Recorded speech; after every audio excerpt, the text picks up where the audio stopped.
Welcome back to All About Winning Daily Fantasy Sports. My name is Ty Patton. I hope you all had a great Thanksgiving and holiday weekend. My format this week has changed for this week only due to the holiday. I hope you were able to see my top players to target in week 13 video before this video. So as I always do, I take that player pool and do some manual lineup building. Remember, this is for the main slate only, followed by an optimizer lineup using players from my player pool, which I would like to promote. Last week was the third time this year that the players from my player pool could have been used to build a lineup that would have beat the eventual winner of the Draftkings Millie Maker contest. I use that contest as my measuring stick each week, and this was the third time that this season that it would have you could have built a lineup out of that player pool to beat the eventual winner. And it was also found on the optimizer as well that I use. So before we put these lineups together, let's first do a game-by-game breakdown with the lines and totals. Oakland at Kansas City. Kansas City's been installed as 11-point home favorite. The over-under is 50 points. Obviously, top players to target in this game are Mahomes, Tyreek Hill, Travis Kelce. If you want to game stack it, it's going to cost you a lot to do that.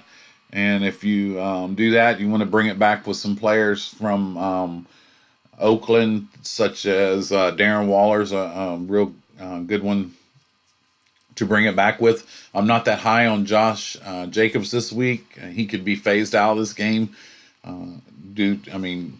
Kansas City's 11-point home favorite. If they're projected to win this game, looks like easily, and Jacobs gets phased out when they get behind, and this is the kind of game that could set up for that. Kansas City is one of the worst teams against the run, DVP, but I like the bringing it back with one or two pieces from the Raider passing game in a game script that would favor them having to play from behind. And Damian Williams for Kansas City has been ruled out. So it'll be kind of a two-headed backfield with Darrell Williams and LaShawn McCoy. Had a little bit of interest in Darrell Williams. He was doing well in the last game before he went out with a rib injury. He's back this week. I tried to stay away from the committees, but if I had to have a piece of the Kansas City running game, I would probably lean towards Darrell Williams getting it done. Tampa Bay at Jacksonville. Tampa Bay is a 2.5-point road favorite. The over-under on this game is 47.5 points. Have a lot of interest in the Jacksonville passing game. Tampa Bay is pretty stingy against the run. So that would, and they're the worst team, DVP, versus the pass. And they give up a lot of points to the quarterback position as well. This sets up real nice for players like DJ Chark, D.D. Westbrook, Chris Conley, and bringing it back with some of the Tampa Bay passing game as well. A player that could be a little bit contrarian, a nice pivot off the Tampa Bay passing game would actually be Ronald Jones. It's risky, but if you're in a large tournament, that's the kind of things that win those tournaments. So the Jacksonville passing game, bring it back with the Tampa Bay running game. Jacksonville has been surrendering a lot of fantasy points to the running back position this year. That's been the way to move the ball on them. So it'll be a contrarian way to build and game stack that game in particular. Excuse me. LA Rams at Arizona. Rams are a 2.5-point road favorite. Over-under is 47. Really have a lot of interest in the Rams passing game. Arizona is the worst team, DVP versus the tight end position. They allow 17.1 fantasy points per game to the tight end, which is worse than the NFL. But I have a lot of interest in the Rams passing. That's how you move the ball against Arizona. Don't have much interest in Gurley. My problem with stacking this game is I'm not sure what pieces that I would like to bring back from Arizona. Christian Kirk is priced up. Excuse me, and to bring that back against The Rams is a little bit difficult. The Rams receivers aren't that expensive except for Cooper Kupp. I really like Kupp tomorrow, and either Woods or Cooks. I'll have a little bit of each of those. Tyler Higbee, have a lot of interest in him as well. Everett is ruled out, and and as I mentioned, Arizona is the worst versus the tight end position. San Fran at Baltimore. Baltimore's a 6-point home favorite. The over/under is 45. Lamar Jackson is probably the only piece of this game that I really have a lot of interest in. Weather could be a factor in this game.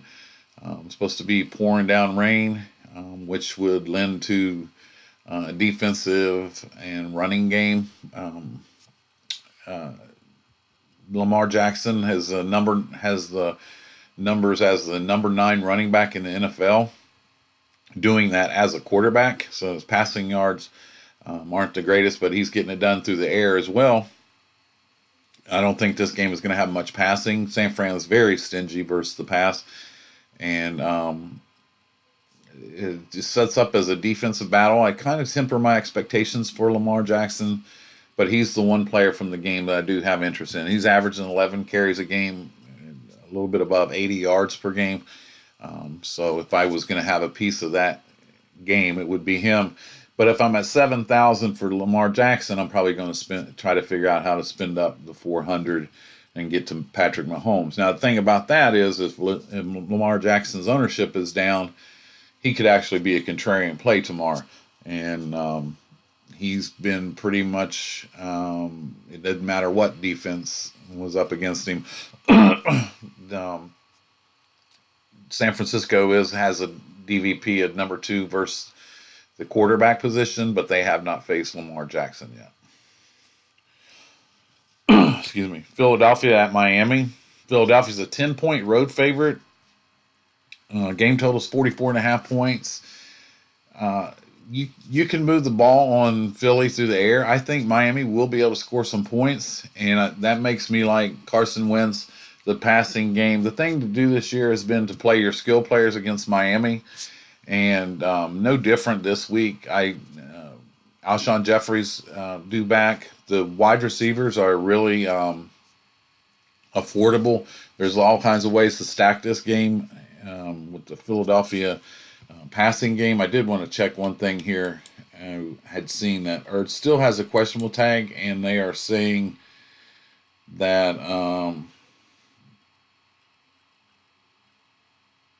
they're optimistic that he'll be good to go tomorrow. And he could be out there as a decoy. Remember, they have Dallas Goedert, which I actually like him more than Ertz tomorrow. And I could see Goddard getting a lot of the targets and being definitely a nice pivot off of Ertz. And as I mentioned, you can stack this game a lot of ways. Miles Sanders is viable as well.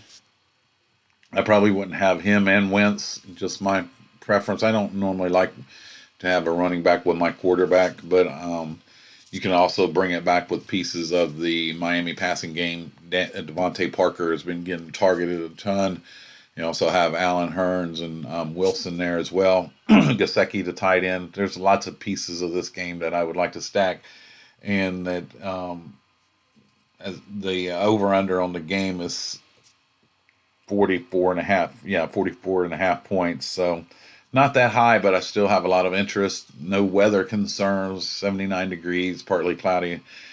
So I will have some shares of this game. Green Bay at the Giants. Green Bay is a 6.5-point road favorite. 44.5-point game total. Really like the Green Bay passing game. I'm not too high on the running backs. Aaron Jones has been getting it done. He's been extremely efficient. Just worried about some regression there on touchdown. I mean, I believe a couple weeks ago he had 13 carries and 3 touchdowns.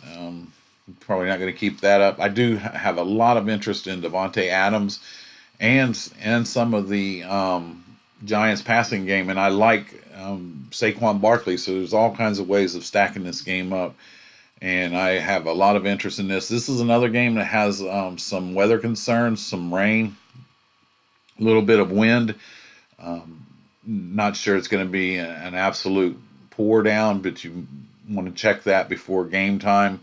That could affect things. It could actually help Barkley though, and if you got to shorten the passing game down a little bit, that bodes well for pass catching running backs, which that would put Aaron Jones in play as well. But I'm hopeful that I'll be able to stack this game the way that this game really caught my eye. Initially, I have a lot of interest in Green Bay passing attack versus the Giants. Tennessee's at Indianapolis. Indianapolis is a 1 point home favorite. Game total is 43. I don't have a lot of interest in this game. Low total. Derrick Henry got it done last week. He's going to be pretty popular this week due to recency bias. It just, if I had to go I do have a little bit of interest in Jack Doyle for Indianapolis. The running back is going to have really high ownership for Indy. Williams, because of his price, I believe he's 5,300, and putting him in your lineup obviously allows you to do all kinds of different get up and spend up at other areas, and that will cause his ownership to go up. Plus, the last game, I believe he had 23 carries and 3 receptions. So he got the bulk of the touches, and at that price, I mean, if he gets those kind of touches this week, at that price, he'll probably smash value, and that's why he's so popular. But don't really have a lot of interest in this game, so to speak. Jets at Cincinnati. Cincinnati is a 3 point home underdog. Game total is 42. The Jets are going from being a home underdog to an away favorite. I think this is just classic recency bias. And I mean, everybody's seen that they smashed Oakland last week, the passing game. There'll probably be a lot of ownership going to Darnold and the receivers. I have been interested in Le'Veon Bell. I really like running backs that get a lot of volume. I try to use 3 running backs in my lineups by getting one in the flex position. I'm trying to get to 65, 70 touches between the 3 of them to get me to where I want to be for a third of my lineup if I'm using 3 running backs. And I have a lot of interest in Le'Veon Bell and a lot of interest in the Cincinnati passing game. That's how you move the ball on the Jets. Andy Dalton's coming back. The Ryan Finley experiment went really bad for Cincinnati. Dalton's back. He was not pleased when he was benched. He could be playing with a chip on his shoulder.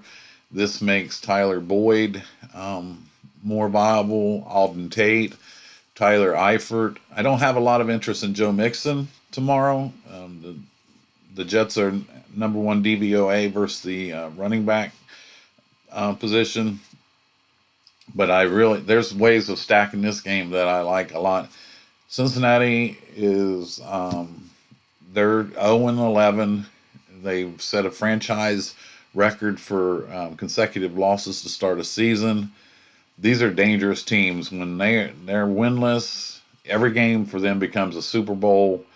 It's not about getting the first draft pick. They're not trying to just play it. They want to win a game.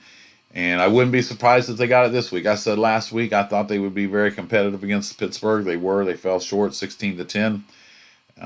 Late turnovers cost them. That's probably what cost Finley his job as well.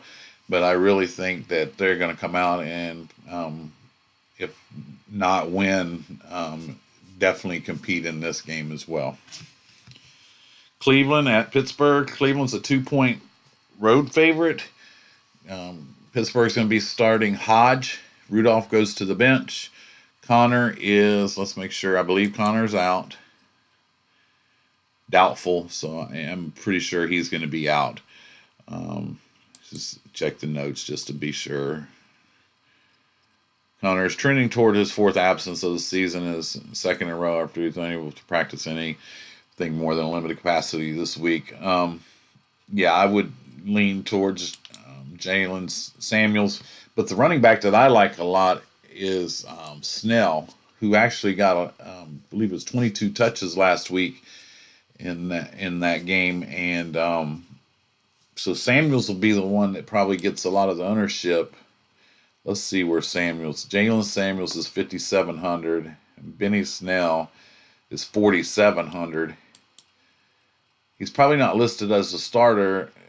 Oh, he's going to head the rushing attack, so that might be the free spot tomorrow. Of course, there's going to be a rookie quarterback in Hodge, so Cleveland might stack the line against Snell. Last game he had 21 rushes for 98 yards and 22 touches total.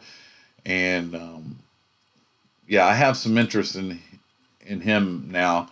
I don't think I had him in the player pool, but he's definitely an ad and could be the free spot, kind of like a few weeks ago when Samuels was 4,000 and everyone had him. It doesn't take much to pay off value at that. It's kind of hard to figure out how to stack that game. Have a little bit of interest in Nick Chubb. So it's basically one-offs, Snell, Chubb. Don't know what to expect out of the wide receivers of the passing game. Could have a little bit of interest in Vance McDonald. He come up short last week versus Cincinnati, but I think he was only targeted once and in a really good matchup. So I will probably just stick with the running backs in that game. Washington at Carolina. Carolina's a 10-point home favorite. Really low over-under on this game at 38.5 points, which scares me away from anything other than Christian McCaffrey. McCaffrey's over 50% of their offense, and the guy just gets it done week in and week out. He's matchup proof. It doesn't matter if they're win, lose, draw. He's going to be on the field. He's going to get the carries. He's going to get targeted out of the backfield. They're expected to win this game, so I don't know how much of the rest of the Carolina offense will actually have to do beyond McCaffrey and a few targets to DJ Moore. Initially was interested in stacking this game. I guess one piece that you could bring back from Washington would be McLaren. If they're projected to lose like that, they're obviously going to be throwing the ball. I definitely have interest in the Carolina defense and correlation with Christian McCaffrey. And that's probably where I'll go with that game. I probably won't have too many other pieces. It's tempting to use DJ Moore and Allen and McCaffrey and stack it up with the low game total. I don't feel like Washington's going to do their share of pressing the issue. If the defense takes over for Carolina and they just do what they have to do with McCaffrey, that'll probably be he's 10-5 again. Yeah, because he's 11,000 on FanDuel, but 10-5, and he's getting value every week, and he's averaging 27.5 fantasy points per game. And I want to figure out how to get McCaffrey in most of my lineups because that's 30 points a week, and that's when I'm going to start with building a majority of my lineups. Last is the Chargers at Denver. Chargers are a 3.5-point road favorite. Game total is the lowest on the board, 38 points. I have a lot of interest in Phillip Lindsay in this game. I don't have any interest in either team's passing attack. Maybe a little bit of interest in Melvin Gordon. This would be a very tough defensive game.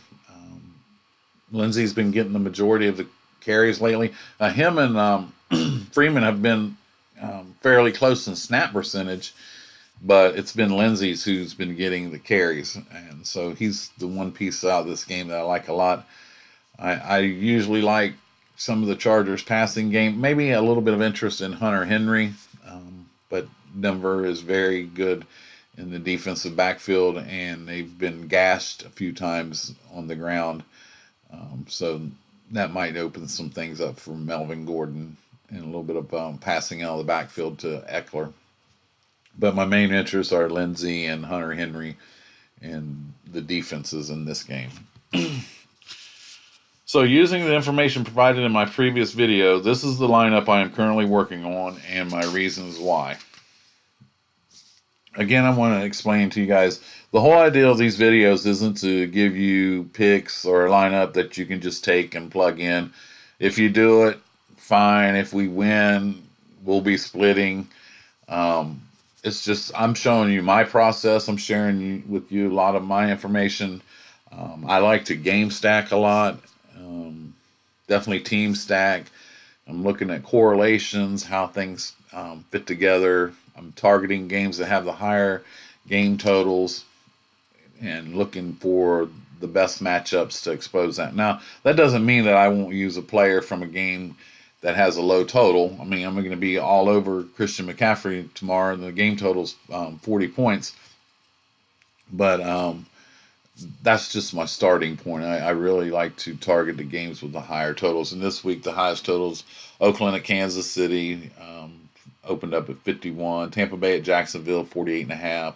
Rams at Arizona. I have a lot of interest in that game as well. But this is the lineup that I'm working on, and I will have this. I don't mass multi-entry, meaning that the 150 lineups. If I could, I would. It just makes sense. If I'm ever in the position to do it, I will do it because I'm learning a lot about using optimizers and using my player pool and correlations and things like that. But I play a lot of different contests. I might play the 20 entry $1 large GPP or 20 entry quarters, and then some $3, some double ups, some head to heads, some larger tournaments, and I just spread it out. And haven't done that bad this year, um, but I for now that's my process and what I'm doing. So I do a lot of manual building, and I'll talk about my optimizer after I show you this lineup that I'm working on now. But I have Andy Dalton at quarterback.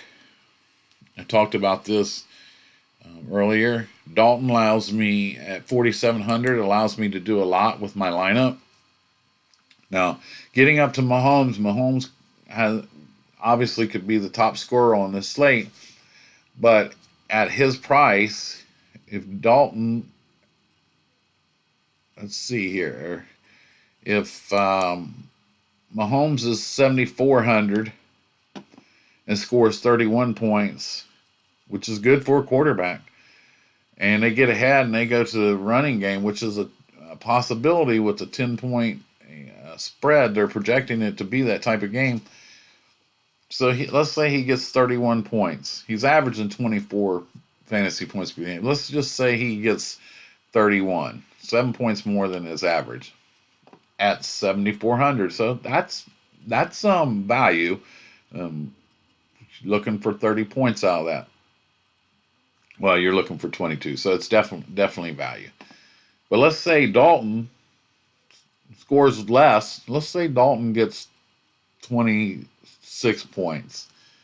He's now hit 6 times value at 3,000 less, and it's allowed me to spend up. It's going to be really hard to get some of these other players in here using Mahomes. So I will have some shares of him, but it's just a different build. And this particular build, I'm going to use in a larger GPP. I'm going to have Christian McCaffrey, and I like to bring Le'Veon Bell back in the Dalton stack. I want one of Dalton's targets, so I'm going to Tyler Boyd at 5,500. I'm going to use DJ Chark from Jacksonville, 6,600. Alshon Jeffrey's due back tomorrow, and these are all from my player pool from the video I just posted, 5,100. The Giants, Caden Smith, he's 2,900. Ingram's gone, Ellison's gone. This kid, it doesn't take much for him to get value. Green Bay does surrender points to the tight end position, figuring on them playing from behind, and rookie quarterback to his tight end just makes a lot of sense. And he and Jones like to go to the tight end when Ingram and Ellison were there. This Smith is the next in line, so And he also allows me to get some other players that I like. I'm going to bring that back with a piece of the another piece of the Giants passing game. I really like Shepard this week. He is. Let me see how much he is.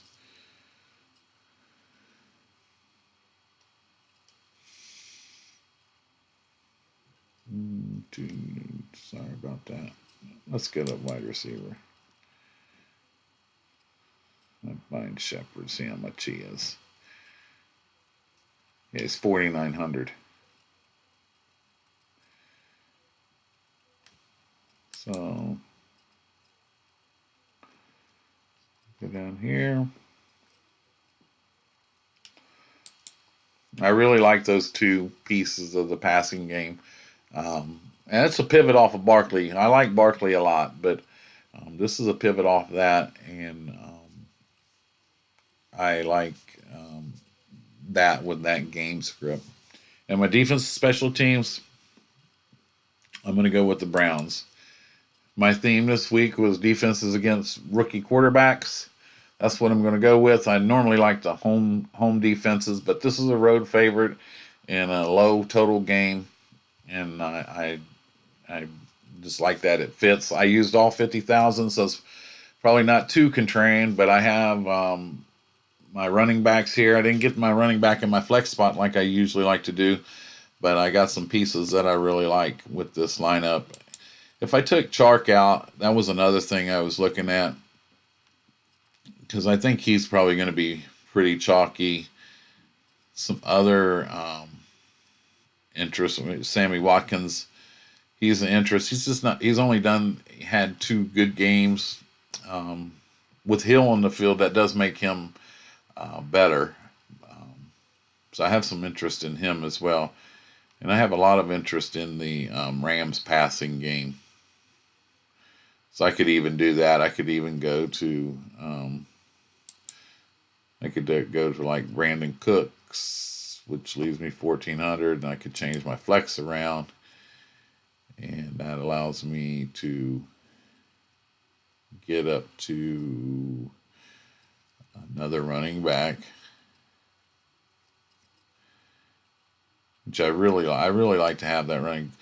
Kenyon Drake's really interesting tomorrow, but here you go.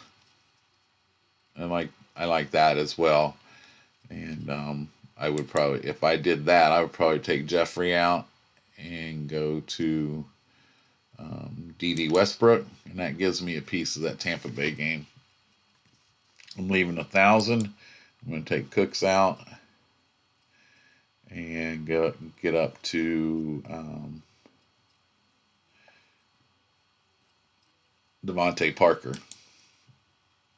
So I like that. I left 500 on the table. That's just a way that I build there. So I have the Dalton with the Boyd, bringing it back with Le'Veon Bell. So it's a small game stack. I could have another piece of the Jets in there.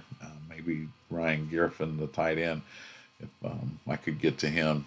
Cincinnati gives up points to the tight end position as well.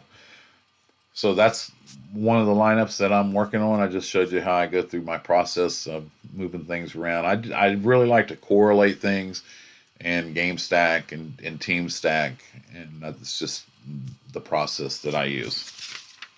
So as I always do, I take the player pool that I've developed and I put them in an optimizer that I have from a paid site that I use, and I use just the players from my player pool, and I set it for 150 lineups. I put a few rules in there. Some of the rules that I use this time, um, I'm using Devontae Adams. I want Aaron Rodgers. This is just an example. Or Travis Kelce, or if I got Patrick Mahomes, I want one of Tyreek Hill or Travis Kelce. And then I might have Patrick Mahomes, one of Darren Waller from Oakland. So I'm getting lots of pieces of the game. Like another instance would be I have a lot of, and I set the exposures too.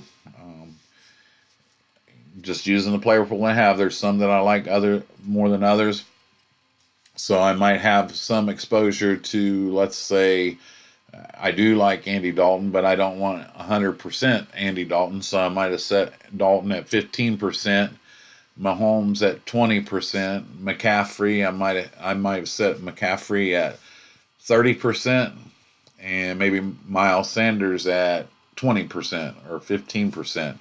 And I just go through that process, and I try to correlate. If I'm going to, like I said, one I know that I use is if I'm got Patrick Mahomes, I want either one of Travis Kelce and Tyreek Hill, and then Patrick Mahomes, one of Darren Waller, and I just build and do that and go through, set up some rules. I set it for at least three unique players per lineup. Set the exposure, set it for 150, and I just let it go. And the main reason I'm doing this is because, like I said, I do play several different contests, and I want to see the different randomizations of the players that I have. Now, as I mentioned earlier in my video, last week was the third time this year that the players in my pool that I had an optimizer um, outscored. There was a lineup that outscored the eventual winner of the Millie Maker, which that's why guys do that, MME. You see some guys that down it always pays 150 line. Well, it makes good sense. If you can do it, do it. And if I'm ever in the position to do it, I'm going to be doing it. So um, it just makes good sense to do that. And once you learn correlations and exposures and stacking, and you understand that, and I'm still learning it as well. And I've been in fantasy football for quite some time, but as I said, I wanted to see the different randomizations that can be created using my player pool. Now tonight, I did that with my player pool and generated 143 lineups. And so if it goes to 150, you don't know if it could really generate 300 or 400. But if my player pool is has the players that can beat out, and I use the Millie Maker contest from Draftkings as my measuring stick. So if it only generated 143 lineups, and I got the players that are needed to beat the eventual winner of the um, Millie Maker, then that lineup will be somewhere in that optimized 143 lineups. But so what I always do is I like to share with you guys the very first lineup that it generated. Now remember, these are players that I've already told you that I had interest in, and so without further ado, this is the optimized lineup for Week 13. Patrick Mahomes at quarterback, Christian McCaffrey at running back, Sanders, Miles Sanders at running back, Tyreek Hill, Alden Tate, 3,800 for Cincinnati, D.D. Westbrook from Jacksonville, Caden Smith from the Giants, flex was Doyle from Indianapolis. I believe Doyle is 30. Let's see here. Jack Doyle. Let's keep going. There he is, 3,300. And the Browns defensive special teams. And that was the very first lineup that was generated, and it left $200 on the table. I will be playing this somewhere. Really like having Mahomes with Hill, McCaffrey, not much of a stack going there. I mean, didn't bring it back with anything with Mahomes and Tyreek Hill. But I like that lineup having Mahomes and McCaffrey in there with Tyreek Hill. Tyreek Hill can bust a slate as well. So it's an interesting lineup. And I'll go through and look at the different lineups. And sometimes I'll see this and I'll even make changes to it myself now. Sometimes that's not a good thing. Like if I'm going to say I'm going to max out on the quarters to 20 entries on the 25 cent. I might see some of these and just play like I really like this lineup, so I could play with it and move pieces of it around. And I do that too, but this was the first one that was generated, and I just described my whole process to you guys again. So I hope this information is of some value to you. Next week we'll get back to my regular format where I break down.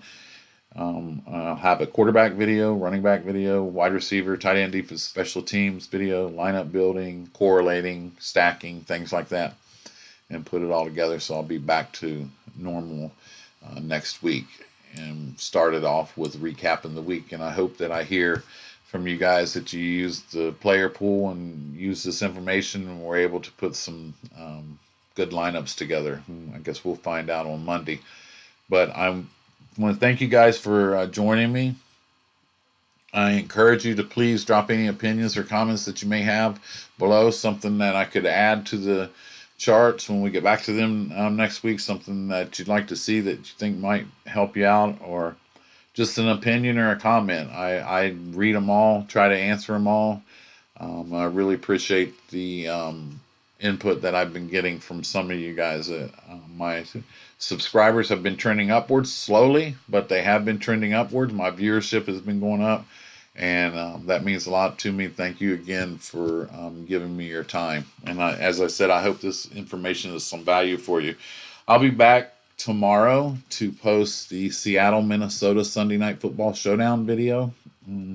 I've been doing the showdown videos for the Thursday, Sunday, and Monday night games. And this past on Thanksgiving, I actually did all three of those games. Draftkings had a showdown slate for each one of those games. So you can also follow me on Twitter at winningabout. Don't forget the injury report tomorrow, 11:30 for the 1 o'clock games and 3 o'clock for the 4:20, 4:15 games. Make sure you check that. Check the weather report. Look at the top of the DraftKings thing here. You see San Fran, Baltimore's got the big rain cloud. Green Bay Giants, big rain cloud. I don't get too excited about weather, but if it's like pouring down like the New England Dallas game a few weeks ago, or you start getting up close around 20-mile-an-hour winds, 10, 15, that's not too bad, as long as it's not sustained or a gust here and there. Most of the time, it's not going to be that effective, but pouring sheets and sheets of rain can definitely change the way the game's supposed to go. Again, thank you for joining me. Hope you enjoy the rest of your weekend and had a great Thanksgiving. My name is Ty Patton. This is all about winning daily fantasy sports. I'll see you guys again tomorrow afternoon.